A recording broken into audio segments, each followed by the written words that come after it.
नमस्कार, बुलेटिन में आपका स्वागत है। आपके साथ मैं हूं जीनत सिद्दीकी। शुरुआत करते हैं खबरों की। दिल्ली से बड़ी खबर आ रही है। अमित शाह के आवास पर पहुंचे सीएम योगी आदित्यनाथ ने उनसे मुलाकात की थी। नीति आयोग की बैठक के बाद वो पहुंचे थे। यूपी की योजनाओं को लेकर बातचीत हुई दोनों के बीच में। तो देखिए, कल के अगर आप पूरे दिन को देखें तो काफी महत्वपूर्ण रहा। मुख्यमंत्री योगी आदित्यनाथ काफी एक्टिव भी रहे और नीति आयोग की बैठक थी जो कि बहुत महत्वपूर्ण थी। अगर हम सिर्फ यूपी की बात करें, उसके बाद जो है हम आपको तस्वीरें उस वक्त की दिखाएं। मुख्यमंत्री योगी आदित्यनाथ जो हैं वो अमित शाह उनसे भी मिलने पहुंचे।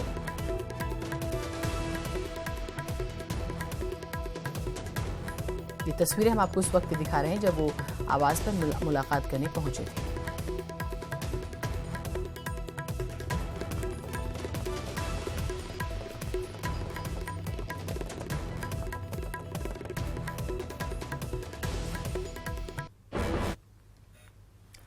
दिल्ली में कल नीति आयोग की बैठक हुई जिसमें मुख्यमंत्री योगी ने शिरकत की। बैठक में सीएम योगी ने यूपी सरकार की नीतियों और विकास कार्यों के बारे में सभी को जानकारी दी।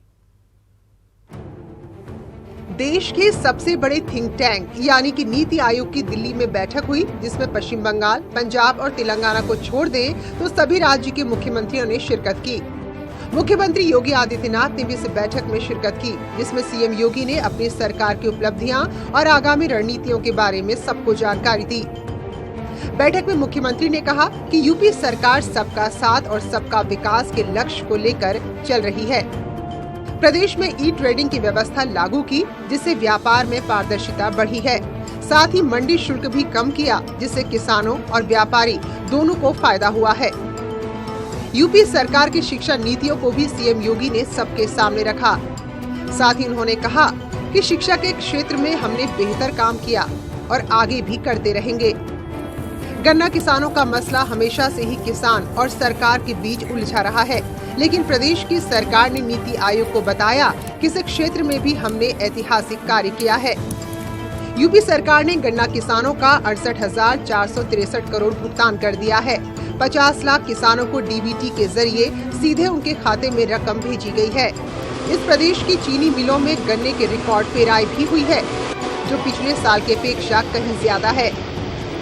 बुंदेलखंड के लिए सरकार ने जो काम किया उसको भी मुख्यमंत्री ने सबके सामने रखा। योगी ने कहा कि बुंदेलखंड में 8,384 तालाबों का निर्माण कराया गया है और इस साल 6,558 तालाबों के निर्माण करने का लक्ष्य है। साथ ही मिट्टी की गुणवत्ता का भी ख्याल रखा जा रहा है। राज्य में 3 करोड़ 42 लाख किसानों को मृदा स्वास्थ्य कार्ड दिया गया है। इस बैठक में मुख्यमंत्री ने हर वो बात सामने रखी जो राज्य के सर्वांगीण विकास में सहायक सिद्ध होगी और इससे आम जनता के जीवन स्तर में भी सुधार आएगा।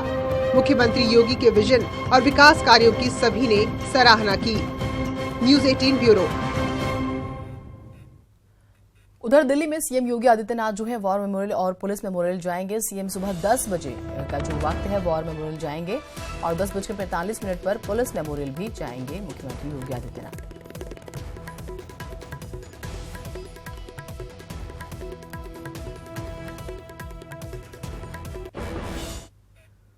शिवसेना प्रमुख उद्धव ठाकरे अयोध्या में हैं और रामलला के वो दर्शन करेंगे। लोकसभा चुनावों से पहले भी उन्होंने रामलला के दर्शन किए थे। ठाकरे परिवार जो है पहले भी आया था और इस बार भी जानकारी है। उद्धव ठाकरे सुबह 9 बजे अयोध्या एयरपोर्ट पहुंचेंगे। सुबह 10 बजे रामलला के दर्शन करने का जो है वक्त है और 11 बजे मीडिया से मुखातिब होंगे।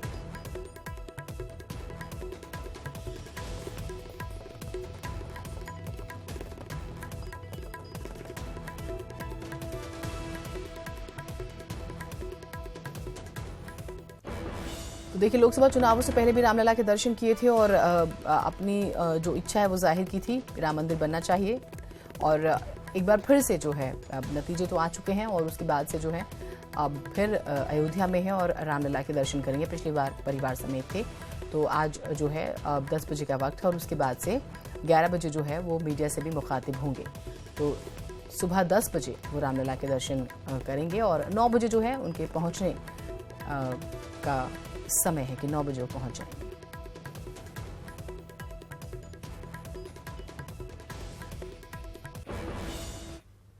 अयोध्या में एक बार फिर से साधु संतों का जमावड़ा लगा हुआ है, जहां राम मंदिर का मुद्दा एक बार फिर से छाया रहा। साधु संत चाहते हैं कि जल्द से जल्द राम मंदिर का निर्माण शुरू हो। इन बातों को डिप्टी सीएम केशव प्रसाद मौर्य ने और हवा दे दी। उन्होंने साफ कर दिया कि अगर बातचीत और सुप्रीम अदालत से रास्ता नहीं निकलता तो फिर कानून के रास्ते राम मंदिर का निर्माण होगा। दरअसल केशव प्रसाद मौर्य राम जन्मभूमि न्यास के अध्यक्ष महंत गोपाल दास के जन्मोत्सव कार्यक्रम में शिरकत करने पहुंचे थे।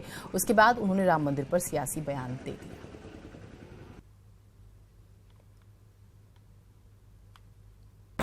यहाँ सुनवाई भी चल रही है, टेबल टॉक भी चल रहा है और मैं लगातार बिना किसी संकोच के आवाज बोलता रहा हूँ कि दो विकल्प हैं, एक बातचीत, एक सर्वोच्च न्यायालय के निर्णय। लेकिन जब दोनों विकल्प समाप्त होंगे तो जो पूज्य संतों और राम भक्तों की इच्छा है, कानून बना करके भी मंदिर निर्माण का रास्ता जहाँ बनना चाहिए वो बनेगा, या भरोसा रामलला की जन्मभूमि पर जल्द से जल्द भव्य मंदिर बने और शिखर का कलश स्थापित हो, ऐसा जो पूज्य संतों का, राम भक्तों का संकल्प है वह अतिशीघ्र पूरा होगा। सर्वोच्च न्यायालय के फैसले या समझौते से नहीं होगा तो कानून बना करके बनेगा, लेकिन अब बाबर के नाम पर एक भी ईंट नहीं रखनी चाहिए।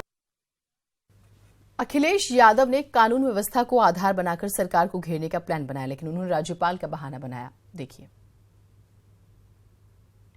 सरकार से बाहर होने के बाद समाजवादी पार्टी के राष्ट्रीय अध्यक्ष अखिलेश यादव पहली बार राजभवन के चौखट तक आए हैं। राज्यपाल राम नाईक से उनकी करीब 45 मिनट तक मुलाकात हुई है। कह सकते हैं कि मुलाकात सियासी थी, लेकिन मुलाकात का आधार कानून व्यवस्था थी।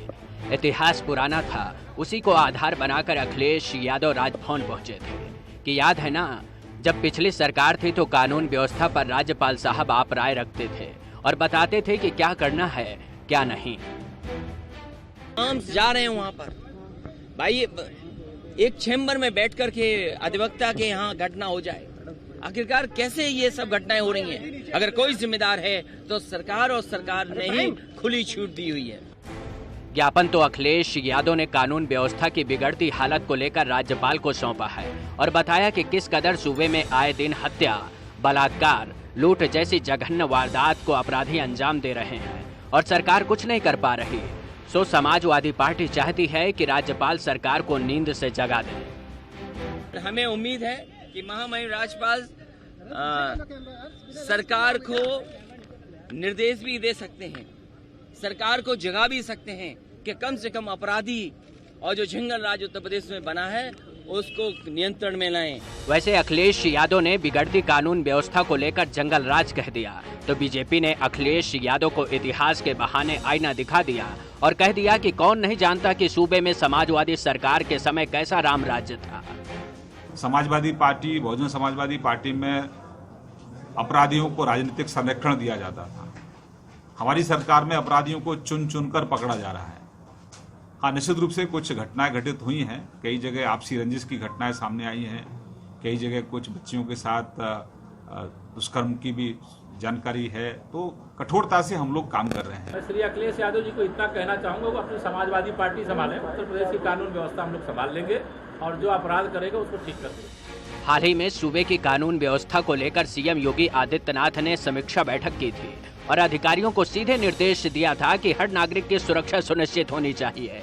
लेकिन अखिलेश यादव राज्यपाल राम नाईक के बहाने बीजेपी सरकार पर निशाना साधने से नहीं चूके। इससे पहले राज्यपाल राम नाईक कानून व्यवस्था के मुद्दे पर खुलकर बोलते रहे हैं और अपने विचार भी रखते रहे हैं। समाजवादी पार्टी को इस बात की उम्मीद है कि इस पूरे मुद्दे पर राज्यपाल मुख्यमंत्री को जरूर कुछ कहेंगे। कैमरा पर्सन सुधीर जायसवाल के साथ अलाउद्दीन, न्यूज़ 18 लखनऊ।